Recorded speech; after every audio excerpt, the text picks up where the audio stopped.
25 hours pa rin. Hindi mo tapos-tapos. Okay lang, maganda naman yung tanawin. Kaso nga lang, nga walang bayan. So, kailangan maximize mo yung ano mo, yung gas, yung pahinga. Huwag mamadaliin. Pag pwede magpahinga. Unat-unat.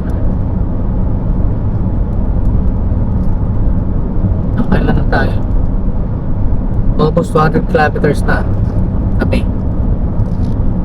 Wala nung nag-start kami pumiyahe. Umalis tayo 4:30. Ang oras ngayon is 7:14. So, more than 2 na pa kami pumiyahe. Siyempre, kailangan hindi mo pwedeng bilisan.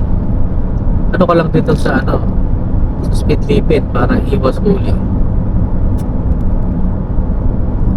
Kaya maganda bumiyahe ngayon kasi holiday, kaya wala masyado sasakyan. Pumabog din sa Labor Day ngayon dito sa Canada. Kaya ayan, biyahe tama-tama. Ang target namin dapat mga September 4 ng hapon bago maggabi nandun na kami sa Regina para at least kahit pa paano makapahinga pa kasi the next day papasok na si Pauline. Ako magre-report na ako sa work. Kaya ganun. Anyway, mamaya na lang ulit kasi marami pa naman to maraming kalsada pa to. Kaya sige, mamaya na lang. Hello mga Cubs, good morning. Anong oras na? 8:45 na. Andito kami sa, hindi ko alam kung anong lugar to Ito, nag-washroom lang kami kasi layo pa babiyahin namin, kaya kailangan ng washroom. At least kahit pa paano, kahit malayo yung biyahe, on the way marami ka madadaanan na iihian o kaya kung gusto mo mag-washroom, gano'n po pwede. Yan, hindi ko alam kung anong lugar ito not sure, pero yan, 167, medyo mataas ang gas nili. Pero part pa rin ng Ontario ito. Wala pa kami sa Sudbury, so medyo malayo-layo pa. Ang aming kampe, si Gray. Yan.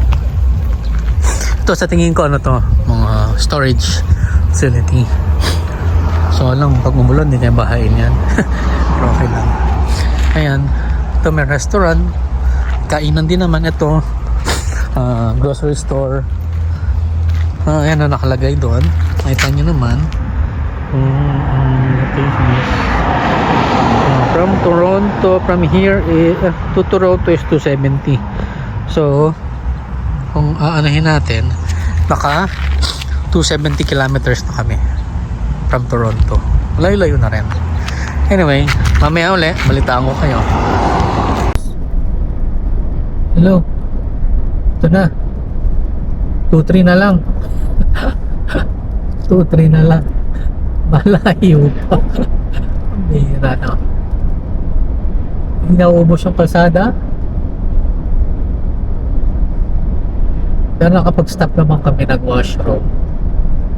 Kaya siguro mga isang oras pa stop na kami, kakain na lunch, papahinga mga isang oras, tapos biyahe ulit. Pero sa ngayon lang, tuloy-tuloy lang biyahe. Leaving Toronto wasn't just about changing provinces. It was about carrying a dream across 2,800 kilometers of uncertainty, sacrifice, and hope towards Saskatchewan. A place we had never seen, with people we didn't know, and a future we could only imagine. We packed our lives into a few suitcases and stepped onto the highway with more fear than confidence.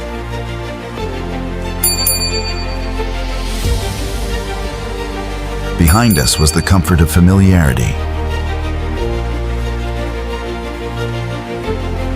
Ahead of us were endless roads, prairie skies, and questions without answers. Would we find work?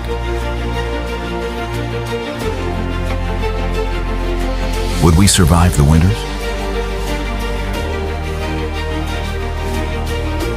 Would all the sacrifices finally lead to permanent residency in Canada? Hello mga Cubs, dito pa rin kami. Pinadaanin kami Iron Bridge, Ontario. 700 naman yung tao. 700 namin? 900 ang tao. Ayan o, kita nyo. Medyo, siguro, eto na. Kasi usually gano'n naman, di ba? Pag, yari yung isang town, lahat ng establishment na doon lang sa isang lugar. Parang naka-concentrate na sila doon para pag yari isang puntahan nandun na sa isang lugar lahat. Bangko, grocery, ano-ano pa, lahat nandun na, hardware.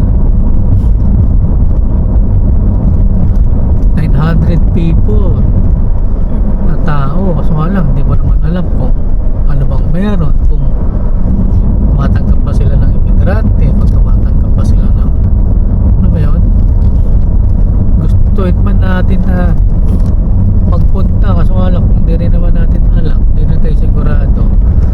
Lalo na kung wala kang sasakyan, paano ka pupunta rito? Mahirap, pakalayo nito. Iwanag mo. Ay pa paano iwanag mo. Na kami sa Sault Marie. Sault Marie ba to? Sault Ste. Marie. Yan. Nag-teams muna kami. Teams. Unang break sa umaga. Anong oras na ba? 5 o'clock. Hindi na kami. Tingnan naman tayo sa biyahe namin. There comes a moment in life when staying feels harder than leaving. For us, that moment came in Toronto. Toronto was where dreams first landed. A city full of lights, noise, and endless opportunities, or at least, that's what we believed when we first arrived in Canada. We came carrying suitcases filled with hope and hearts full of sacrifice. But behind every smile was exhaustion. Behind every paycheck was responsibility. Behind every "I'm okay" were silent struggles no one saw. As temporary foreign workers, life was never easy. Morning, mga Cubs. Nga pala, may nakita kami doon na na notice. Ano ba yung notice namin? May last gasoline station. Susunod 150 kilometers na. 150 kilometers na yung susunod. Taruin nyo naman yun, gaano kalayo. So from that point 150 pa. So buti na lang nakapagkarga na kami. Taruin mo naman kung apusin ka, yari. At least kahit pa paano meron silang notice. Pero dapat before nung last gasoline station, mga ilan pa, 5 kilometers before that, dapat may notice na sila na ay naku, dapat ganun pala, diba? Hindi, late na sila nag-notice eh. Pero okay lang din, at least kahit pa paano may notice na 150 kilometers next gasoline station. Dapat, kasi sa after Sault Ste. Marie, so doon pa lang magkakarga ka na talaga, full tank na ulit. So far nakakatatlong gas pa lang kami. Tatlong gas pa lang naman mula nung malis tayo. People asked, why leave Toronto? But what they didn't understand was this. Sometimes courage means leaving behind. What is familiar for the possibility of something better. Of something better. So we packed our lives. Not just clothes, but memories, sacrifices, pain. Dreams we refused to let die. The road ahead felt endless. Through highways that seemed never-ending. Through moments of silence filled with fear. We looked outside the window and wondered, did we make the right decision? What if nothing works out? What if we fail? But still, we kept driving. Because when you have family depending on you, giving up is never an option. Moments when homesickness felt unbearable. Moments when fear whispered louder than hope. Dito kami ngayon sa Teams ulit. Yan. Ito sa Wawa. Tim Hortons pa rin naman yan. Ayan, sa Tim Hortons. Yan. Lalabas ang aking baby girl.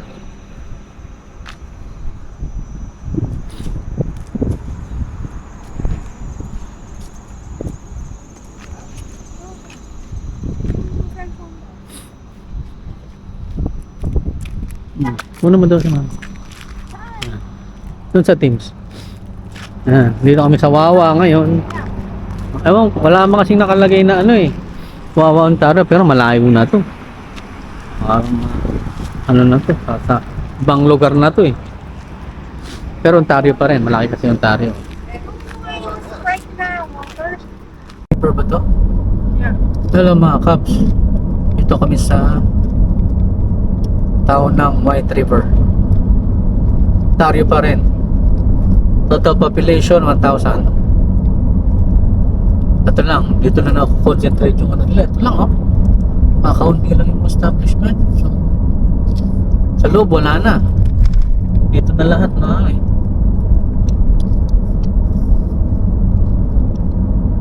$60. Sa 17 eh.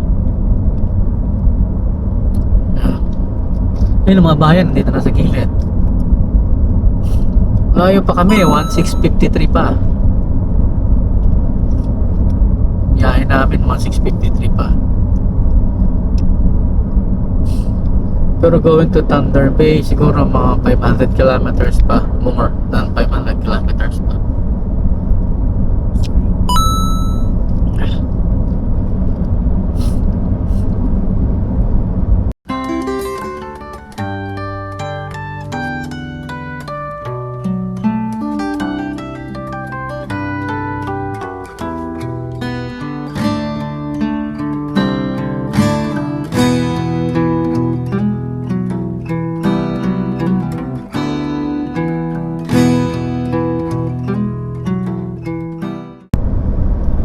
Hello mga Cubs. Pagod na ako. Pay na. Papagod na. Pababali na yung likod ko. Hindi Isira. mo mag-stop? Eh? Ha? Okay lang. Kasi pag mistop tayo, madidelay tayo ng madidelay eh. Mas lalo tayong tatagal. Tiisin mo, isang sakitan lang din naman to. Tiisin na natin. Nag-stop pala kami sa ano, sa Wawa, Ontario. Wawa, Ontario. Ang tao ron is 15,000 lang. Tapos ito, nasa Thunder Bay na kami, tinatahak namin Thunder Bay. Yung town proper wala pa. Pero malaki rin yung Thunder Bay eh. From Wawa, 360 to 101 na lang. Nakaka 160 kilometers na kami from Wawa. Kawawa na. Kawawa, kawawa. Sa likod. So may lagay ko na sa likod. Sa mo. Pero nung ano, yung gel, pag nung inalis mo sa ano, parang na-curve. Kasi naka-ano ako mga Cubs. Matawag doon? Matawag dito kami? Slouch? Or Hindi, yung ano, yung sa likod ko, tawag doon? back support? Back support na parang foam. Gel. Gel foam. Oo. Oh. Parang mas okay siya pag nandun sa baba. Kasi nga, Oh, di yeah. ba parang ang likod mo nakaganon. Baba mo uli. Yan, pwede na yan. Yan, medyo okay na naman. Yan. Ano lang ang speed dito mga Cubs? 90 maximum plus 10 o 100. Hindi mo ng 100 kilometer 45 minutes. Yan. 45 minutes na yun na hindi ka gumagalaw, masakit na.